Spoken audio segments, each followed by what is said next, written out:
अब मेरे को पहला जो तरीका है वो है मेथड ऑफ प्रिपरेशन, और इसके अंदर हम देखते हैं रिडक्शन ऑफ नाइट्रो कंपाउंड्स। अब रिडक्शन रिडक्शन का मतलब होता है ऑक्सीजन हटा के एच लगाना, और नाइट्रो नाइट्रो होता है NO2, यानी कि मेरे को NO2 को NH2 में कन्वर्ट करना है, और यानी दो ऑक्सीजन हटाने हैं और उसकी जगह हाइड्रोजन डालना है। ऑक्सीजन हटाने को ही मैं रिडक्शन कहता हूँ। तो ये मेरा रिलेट हो गया नाम से और इसकी मैकेनिज्म से। अब मेरे को एच को ऐड करना है, तो मेरे को एच का कोई सोर्स चाहिए। एच का सोर्स बनता है एसिड, और एसिड जनरली हम लेते हैं HCl। और जो ये HCl एसिड है, इसके साथ कुछ कैटलिस्ट की तरह भी चाहिए, जो कैटलिस्ट का काम करता है मेटल। और मेटल के अंदर एक आता है SN आता है और Fe आता है, और ये SnFe ऐसे एग्जिस्ट है। और ये SnFe ऐसे एग्जिस्ट नहीं करते, ये SnCl2 और FeCl2 की फॉर्म में एग्जिस्ट करते हैं। तो फिर इनके अंदर बैटर जो होता है FeCl2। इसका रीज़न याद कर लेते हैं, ये ज़्यादा दिक्कत नहीं देता। और बाकी जो ये SN वाले, ये स्टीफन से भी रिलेट कर सकता हूँ मैं।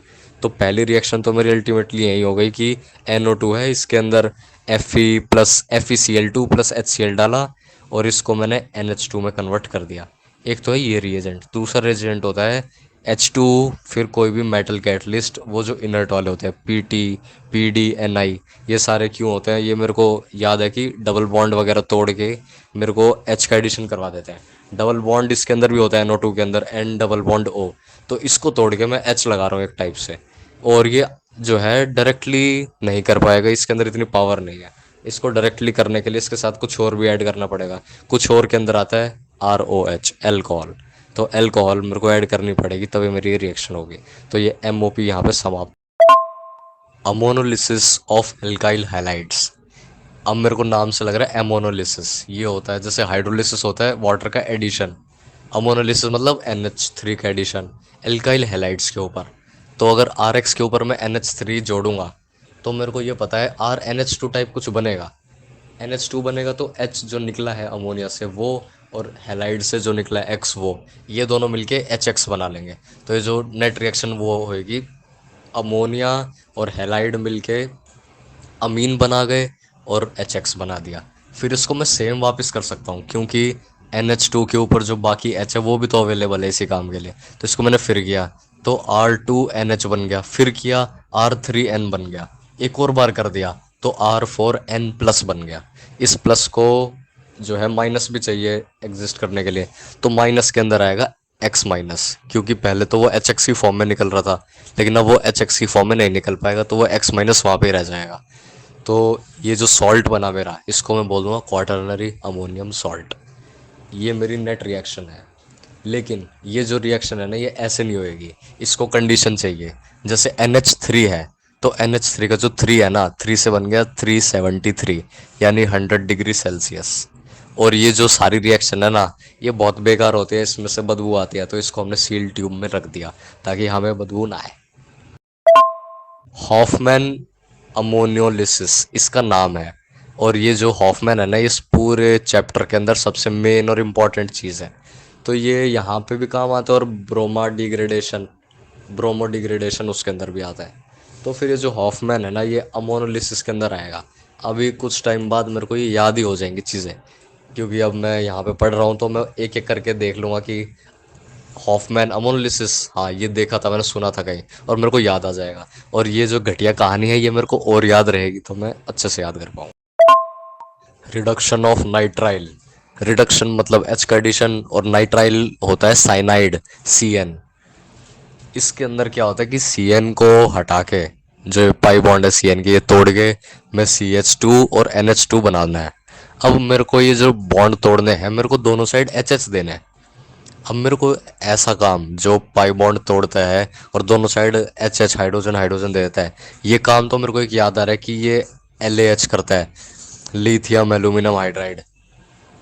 ये क्या करेगा, हर चीज़ को तोड़ के अल्टीमेट लेके चला जाता है, और HH ऐड कर देता है। सेम काम मेरे को याद है, H2 Ni PT PDA, hydrogen catalysed, क्या बोलते हैं इनको, मेटल कैटलाइज्ड जो भी है। फिर एक होता है sodium amalgam with alcohol, alcohol में जनरली इथेनॉल ले लेते हैं। ये जो तीनों चीज़ है ना, ये मेरे सारे बॉन्ड को तोड़ के दोनों साइड HH लगा देती है। कभी भी मेरे को बॉन्ड तोड़ना हो और दोनों साइड HH लगाने हो, तो आमतौर पे ये चीज़ें काम आती है मेरे। ये जो रिएक्शंस है ये एल्डिहाइड में भी देखने को मिलती है और बायोमोलिक्यूल में भी मिलती है। ये काम आती है काफ़ी। गैब्रियल थैलामाइड सिंथेसिस, ये जो मैं देख रहा हूँ इसके अंदर मेरे को दो तीन बातें समझ आ रही है। एक तो थैलामाइड, थैलामाइड की जो वो है प्रिपरेशन, वो कार्बोक्सिलिक एसिड में पढ़ते हैं हम, तो थैलामाइड ले लिया मैंने। और सिंथेसिस, सिंथेसिस मतलब बनाना। तो इससे मैं क्या करता हूँ, थैलामाइड के अंदर अमाइड है, अमाइड मतलब नाइट्रोजन, और सिंथेसिस, तो मैं यहाँ से अमीन का सिंथेसिस करता हूँ, क्योंकि कार्बन और नाइट्रोजन है, इनसे बनाना है कुछ, तो वो अमीन ही बनता है आमतौर पे। तो अब अमीन मेरे को बनाना है, और ये जो नाइट्रोजन है ये फंसा हुआ है इसके अंदर, थैलामाइड के अंदर।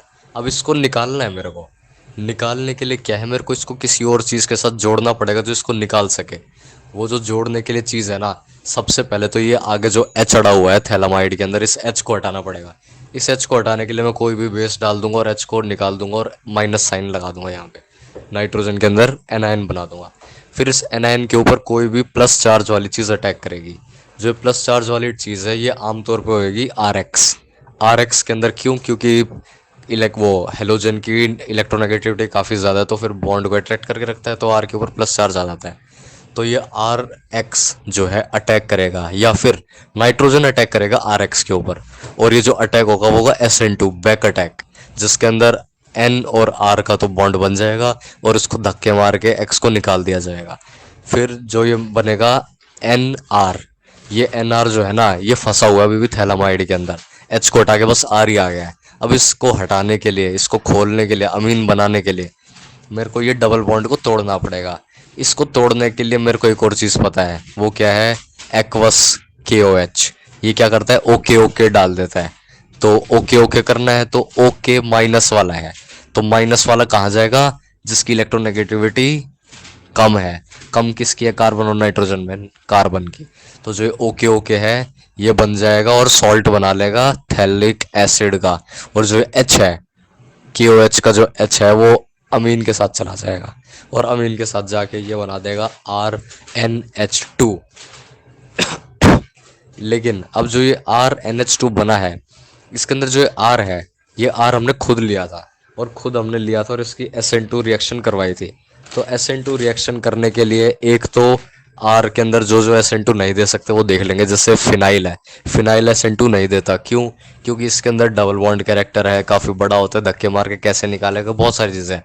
और दूसरा है ब्रिज, ब्रिज वाले भी एस एन टू नहीं देते।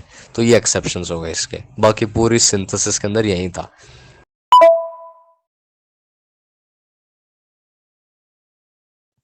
गैब्रियल थैलामाइड सिंथेसिस, ये हॉफमैन ब्रोमो डिग्रेडेशन।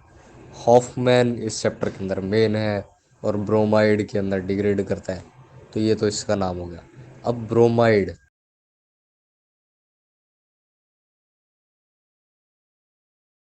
हो गया। अब ब्रोमाइड, ब्रोमो, वो ब्रोमाइड मतलब ब्रोमीन, ब्रोमीन का डिग्रेड करवा रहे हैं, ब्रोमीन की हेल्प से डिग्रेड कर रहे हैं किसको, अमाइड को। अमाइड क्या होता है, R C double bond N H two. इसको मेरे को डिग्रेड करना है, तोड़ना है बी आर टू की हेल्प से। बी आर टू अकेला ये काम नहीं कर पाएगा, इसको चाहिए के ओ एच। तो ये दोनों मिलके क्या करेंगे, अटैक शुरू करेंगे इसके ऊपर। पहला अटैक करते हैं के ओ एच की हेल्प से, एच माइनस वो एच प्लस निकाल लेता है, ये एसिड बेस रिएक्शन होती है। फिर जो बी आर टू है ये अटैक करता है उसके ऊपर, या फिर जो नेगेटिव एनायन बना है ये अटैक करता है, और एक घुमा के फिर अल्टीमेटली ये स्ट्रक्चर बना जाता है। फिर स्ट्रक्चर के ऊपर फिर जो ये एच बचा हुआ होता है फिर अटैक होता है। फिर उसके बाद बनता है अल्टीमेटली नाइट्रीन। जो ये नाइट्रीन है ना, इस नाइट्रीन के ऊपर होती है जो सारी रिएक्शंस है। ये नाइट्रीन के अंदर जो एक खाली डिब्बा है, इसके अंदर जो इसके साथ जुड़ा हुआ आर माइनस था, आर माइनस नहीं है, डेल्टा माइनस है, लेकिन वो खाली बॉन्ड है उसके ऊपर, वो जाके अटैक कर देता है और उसको फिल कर देता है। और जो नाइट्रोजन के इलेक्ट्रॉन्स थे वो दूसरी साइड चले जाते हैं। तो अल्टीमेटली बनता क्या है, R N double bond C double bond O. फिर इसके अंदर मैं वापस एक्वस के OH का अटैक करवाता हूँ। तो एक्वस के OH क्या करता है, okay okay H H, H H okay okay, electronegativity से मैंने एन और सी के बीच में डिवाइड कर दिया। तो ये मेरा क्या बन गया, आर एन एच टू और के टू सी ओ थ्री। और इससे मेरी पूरी रिएक्शन बन गई। अल्टीमेट रिएक्शन क्या है, बीच के कार्बोनिल जो ये ग्रुप है इसको हटा दो और एन एच टू को डायरेक्टली लगा दो। नेट रिएक्शन यही है। बाकी मैकेनिज्म के नाम पे इस पे कुछ खास है नहीं। कार्बिन अमीन टेस्ट। अब एक तो टेस्ट है, ये जो टेस्ट है सिर्फ 1 डिग्री देती है। क्यों? वो रिएक्शन के अंदर हम अल्टीमेटली देख लेते हैं, आर एन सी बनता है, एन ट्रिपल बॉन्ड सी। ये ट्रिपल बॉन्ड तभी बन पाएगा जब एन के ऊपर खाली होंगे बॉन्ड पहले ही। तो ये ऐसे याद कर सकते हैं। बाकी इसके अंदर जो रिएजेंट यूज़ होते हैं ना, हमें अल्टीमेटली H2 को हटा के सी जोड़ना है। तो मेरे को कोई ऐसा कंपाउंड ढूंढना पड़ेगा जिसके अंदर वो आता हो कार्बन, और उसके थ्रू H2 है वो निकल सके। अब 2H निकालने हैं, कार्बन चाहिए, और ये सारी चीज़ें करनी है। इसके लिए मेरे को थोड़ा थोड़ा याद आ रहा है कि ये CHCl3 क्लोरोफॉर्म यूज़ होता है। क्लोरोफॉर्म जो यूज़ होएगा वो होगा। और क्लोरोफॉर्म ये काम अकेला नहीं कर सकता, तो मदद करने के लिए जो हमारा ऑर्गेनिक में साथी है वो KOH, वो हर जगह आ जाता है और हमारी मदद करता है। तो मैंने इसको शुरू किया, KOH ने अपना कार्यक्रम शुरू किया, अपना OH माइनस दिया, एसिड बेसिक्स रिएक्शन हुई, CCl3 माइनस बना। अब ये माइनस जो है ये फिर निकल जाएगा और क्लोरीन निकल के अल्टीमेटली बनता है कार्बीन। कार्बीन क्या होता है? CCl2। और खाली डब्बा, भरा डब्बा, भरे डब्बे के अंदर